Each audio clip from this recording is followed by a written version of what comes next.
দীর্ঘ ১৬ বছর পর বিডিআর হত্যাকাণ্ডের বিস্ফোরক মামলায় ২৫০ জন বিডিআর জওয়ানের জামিনের খবরে এভাবেই কান্নায় ভেঙে পড়েন স্বজনরা।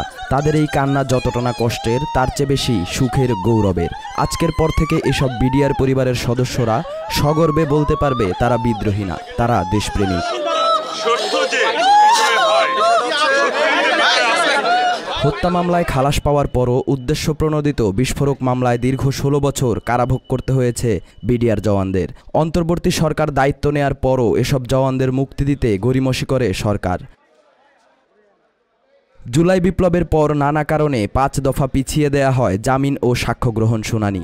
এরপর বিডিআর সদস্যদের মুক্তি নিয়ে কেন্দ্রীয় শহীদ মিনার সহ রাজপথ অবরোধ করে জামিনের জন্য আলটিমেটাম দেন স্বজনরা। স্পষ্ট বার্তা, কালকের পরে যেন আর কোনো নিরপরাধ জেলে না থাকে।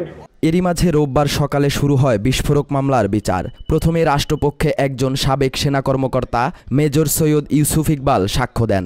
এ সময় ওই দিনের নারকীয় হত্যাকাণ্ডের বর্ণনা দেন তিনি। পরে তাকে জেরা করেন আসামিপক্ষের আইনজীবীরা। জামিনের শুনানি শেষে হত্যা মামলায় খালাস পাওয়া জওয়ানদের জামিন দেন বিচারক। এতে তাদের কারামুক্তিতে আর বাধা রইল না। তবে যাদের খালাসের বিরুদ্ধে উচ্চ আদালতে আপিল রয়েছে ও যারা দণ্ডিত, তারা জামিন পাবেন না।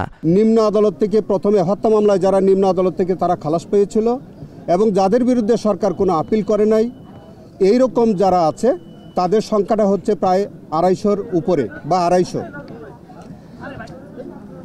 সেই ২৫০ মানুষ তাদেরকে আজকে মাননীয় আদালত জামিনে মুক্তি দিয়েছেন।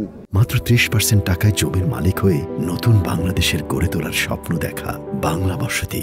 জামিন শুনানির পর বিডিআর পরিবারের স্বজনরা সাংবাদিকদের সঙ্গে কথা বলার সময় কান্নায় ভেঙে পড়েন। কারো বাবা, ভাই, স্বামী, সন্তান সহ যারা নিরপরাধী ছিলেন তারা জামিন পাওয়ায় তাদের পরিবারের উপর থেকে বিদ্রোহী তকমা উঠে যাবে বলে আশা ব্যক্ত করেন তারা। সেই সঙ্গে প্রকৃত অপরাধীদের শাস্তির আওতায় আনার দাবিও জানান তারা।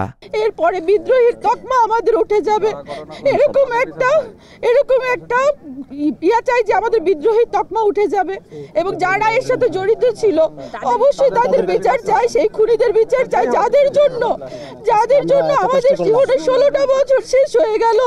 তাদের বিচার চাই, খুনি যারা ছিল তাদের বিচার চাই।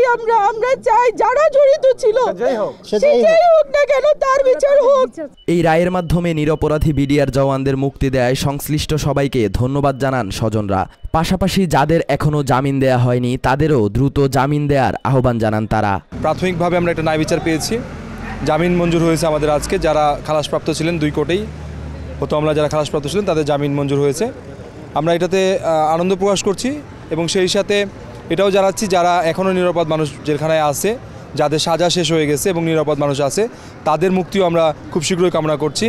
আসলে আল্লাহ তাআলার কাছে অনেক কৃতজ্ঞ যে অপেক্ষার প্রহর যে মিষ্টি হয় এটা আজ বুঝতে পারলাম। হয়তো আমাদের অনেক কষ্ট হয়েছে, কিন্তু আজকে খুবই আনন্দিত। সালাউদ্দিন সাজু, বাংলা এডিশন।